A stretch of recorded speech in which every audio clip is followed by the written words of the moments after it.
तो हमने कुछ ओमिक ओ सॉरी नॉन ओमिक हम पहले देख चुके हैं, और अगर हम उसके बाद कुछ करेक्टरिस्टिक्स की बात करें, जिस तरह आपके पास वोल्टेज और करंट का करेक्टरिस्टिक है, और वोल्टेज और करंट के करेक्टरिस्टिक में एक मटेरियल आपके पास सेमीकंडक्टर डायोड आता है।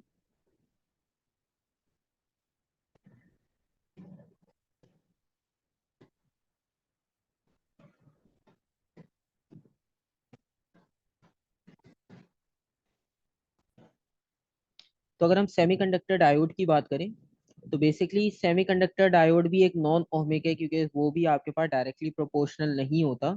ठीक है। और अगर हम सेमीकंडक्टर की बात करें, और सेमीकंडक्टर में आपसे पूछा जाए कि वोल्टेज और करंट का ग्राफ कैसा बनेगा, यानी आईवी ग्राफ उसका कैसा होगा।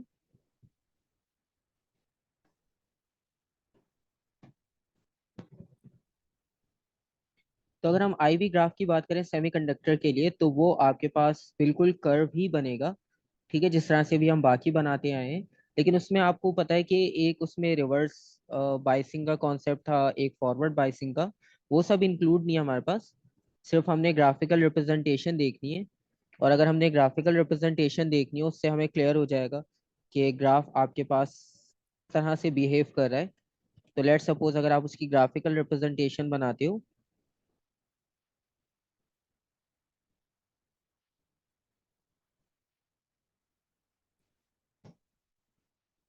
और इस ग्राफिकल रिप्रेजेंटेशन में अगर हम एक कर्व कंसिडर करते हैं,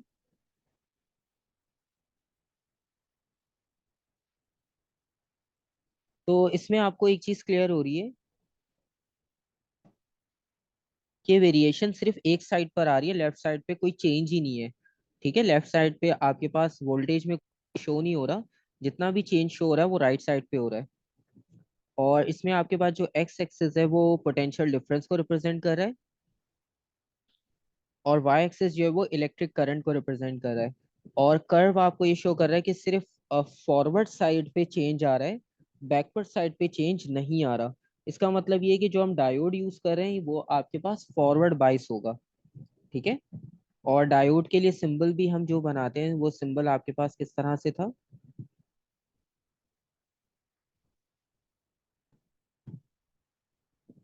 वो इस तरह का सिंबल था। ठीक है। अब वो फॉरवर्ड बाइस होगा तो आप उसको फॉरवर्ड डायरेक्शन में बनाओगे, रिवर्स बाइस होगा तो हम उसकी डायरेक्शन चेंज कर देंगे। ठीक है। तो जिस डायरेक्शन में आपके पास एरो शो हो रहा है, आपके पास वही डायरेक्शन बाइसिंग की होगी।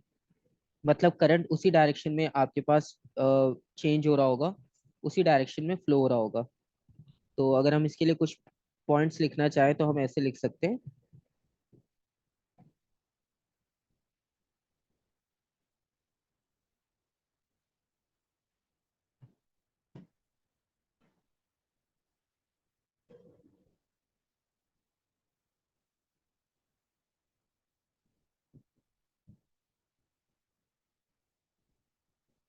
जो अभी करंट की डायरेक्शन है, the current is in the direction of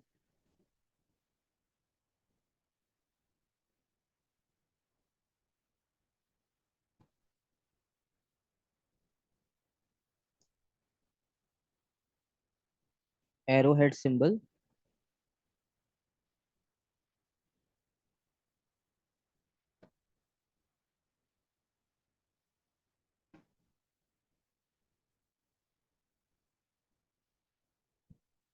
ठीक है, तो जो एरो हेड सिंबल की डायरेक्शन होगी वही डायरेक्शन जो करंट की होगी, तो आप उसे कह सकते हो कि फॉरवर्ड बाइस है।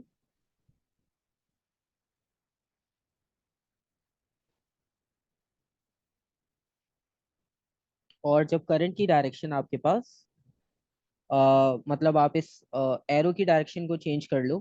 ठीक है। और डायोड को स्विच कर लो, तो उसमें आपके पास करंट कंडक्ट नहीं हो। तो उस सिचुएशन में आप कह सकते हो कि आपके पास जो डायोड है वो रिवर्स बाइस हो रहा है। तो उसको आप इस तरह से लिख सकते हो।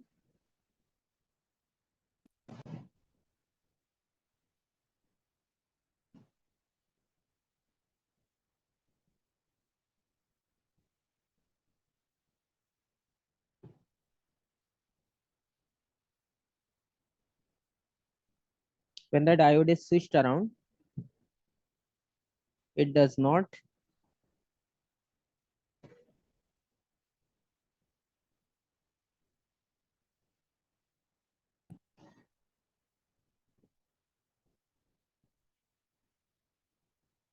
It does not conduct current.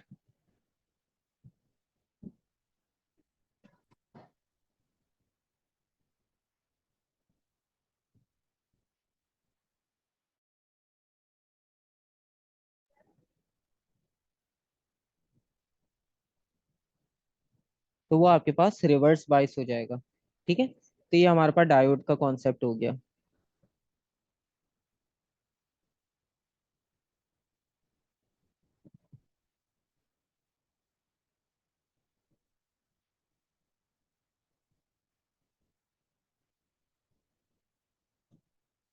तो ये हमारे पास डायोड की करेक्टरिस्टिक हो गई, और एक बस और मटेरियल रहता है हमारे पास, उसको भी हम डिस्कस कर लेते हैं ताकि कोई मटेरियल मिस ना हो। और उसके बाद बस एक कॉन्सेप्ट रह जाएगा पोटेंशियल डिवाइडर का, और फिर ये आपके पास जो फर्स्ट इलेक्ट्रिसिटी का सेक्शन है ये कंप्लीट हो जाएगा। और फिर आपके पास डीसी सर्किट का सेक्शन रह जाएगा बाकी। तो इलेक्ट्रिसिटी हमारा जल्दी कंप्लीट हो जाएगा। तो फाइनल हमारे पास जो मटेरियल रहता है वो मटेरियल है फिलामेंट।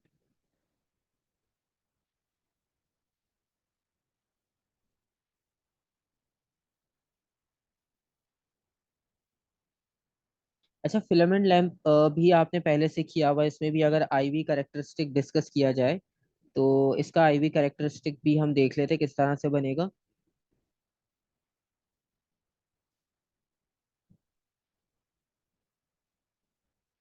क्योंकि एमसीक्यूज में भी काफी पूछ लिया जाता है, अगर आपके पास थ्योरी में इसका क्वेश्चन ना हो तो इसका आपको कैरेक्टरिस्टिक याद होगा, हम इस तरह से बनाते थे।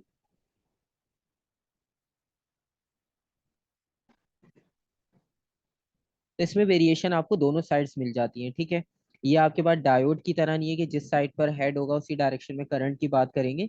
इसमें दोनों साइड वेरिएशन होती है, वोल्टेज और करंट। और इसका सिंबल भी आपको याद होगा, लैंप का जो हम सिंबल बनाते थे सेम इसी तरह का। ठीक है, और इसके बारे में आप प्रॉपर्टीज अगर लिखना चाहो कुछ तो आप इसमें की पॉइंट्स क्या लिखोगे?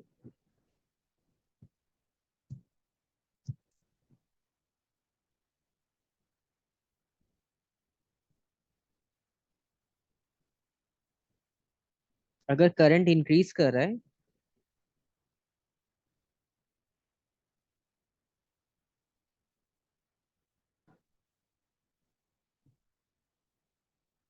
तो जो ओल्ड हमारे पास ऑरेंज बल्ब्स होते थे उसमें हम क्या देखते थे कि जैसे जैसे आपको करंट की वैल्यू टाइम के साथ इंक्रीज होती है तो टेम्परेचर भी इंक्रीज होना शुरू हो जाता है। ठीक है,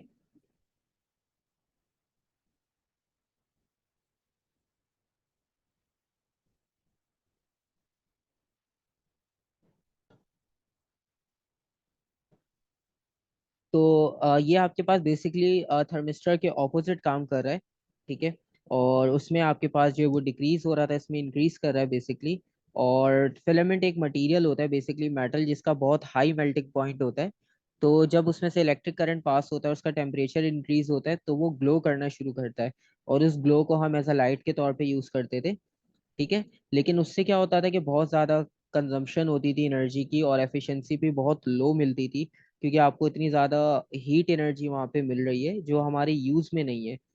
ठीक है, और इसमें जहाँ तक लाइन आपके पास स्ट्रेट जा रही है आप थोड़े टाइम के लिए वहां पर आप डायरेक्टली चल रहे हो बिल्कुल, उसके बाद जो है वो उसमें वेरिएशन आना शुरू हो जाती है। ठीक है,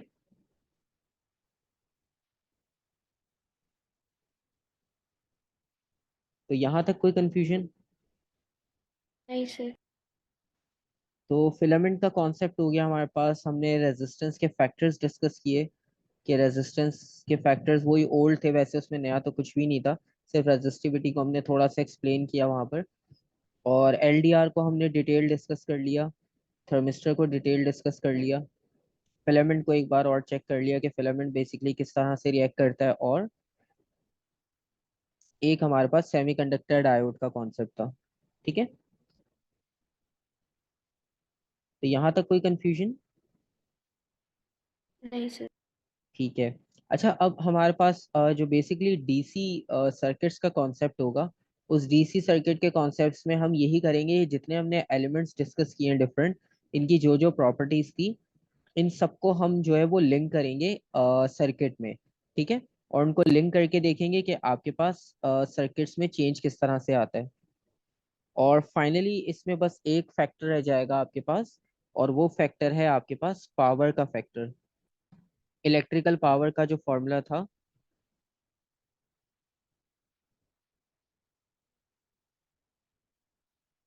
ठीक है, तो इलेक्ट्रिकल पावर का कॉन्सेप्ट भी आपको याद होगा कि सिंपली हम जो work done, rate of doing work को डिफाइन करते हैं हम पावर।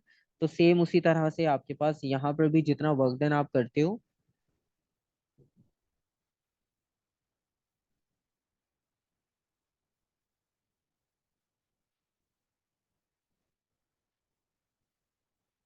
तो रेट ऑफ डूइंग वर्क आपके पास जो है वो पावर को डिफाइन करेगा बेसिकली। और जो इलेक्ट्रिकल आपके पास पावर होती है उससे हम डिफाइन करते हैं P is equals to V I के फॉर्मूला से।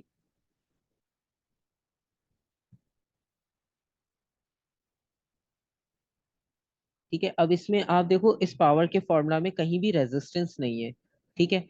और अगर आपको पावर डेसिपेशन की बात करनी हो, मतलब आपके पास कुछ पावर लॉस भी होगी, जरूरी नहीं है कि सारी पावर आपके पास यूटिलाइज हो जाए। ठीक है, क्योंकि आपने जिस तरह फिलामेंट की बात की तो उसमें तो बहुत सारी वेस्ट हो रही है हमारे पास। वेस्ट का मतलब ये है कि वो हमारे यूज की नहीं है, वो आपके पास थर्मल में चेंज हो रही है, तो वो हमें रिक्वायर्ड ही नहीं है, हमें तो सिर्फ लाइट से कंसर्न था, थर्मल एनर्जी से नहीं। तो अगर हम इसमें ओम्स लॉ अप्लाई कर दें, V is equals to I R, और V is equals to I R को हम सब्सटीट्यूट करते हैं फर्स्ट इक्वेशन में।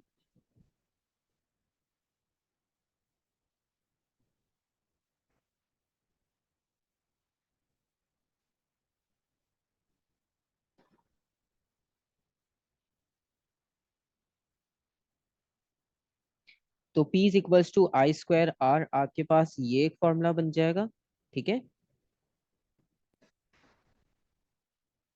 और सेकेंडली अगर हम इस ओम्स लॉ को शफल करें थोड़ा सा, और हम वोल्टेज की जगह पे करंट को सब्स्टिट्यूट करके देखें,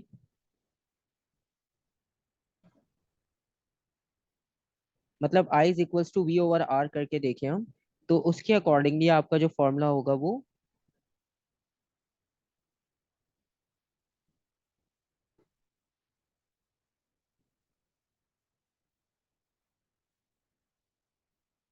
P is equals to V square upon R हो जाएगा। ठीक है। तो जब वो आपसे पावर पावर डेसिपेशन की बात करें, तो पावर डेसिपेशन का मतलब ये कि वहाँ रेजिस्टेंस को इन्वॉल्व करेंगे हम। ठीक है। और रेजिस्टेंस के रेफरेंस से हम पावर को एक्सप्लेन करेंगे। ठीक है। अदरवाइज अगर वो नॉर्मल पावर की बात करें तो हमारे पास उसके भी फॉर्मूलाज हैं, हम उसको भी यूज कर सकते हैं। ठीक है।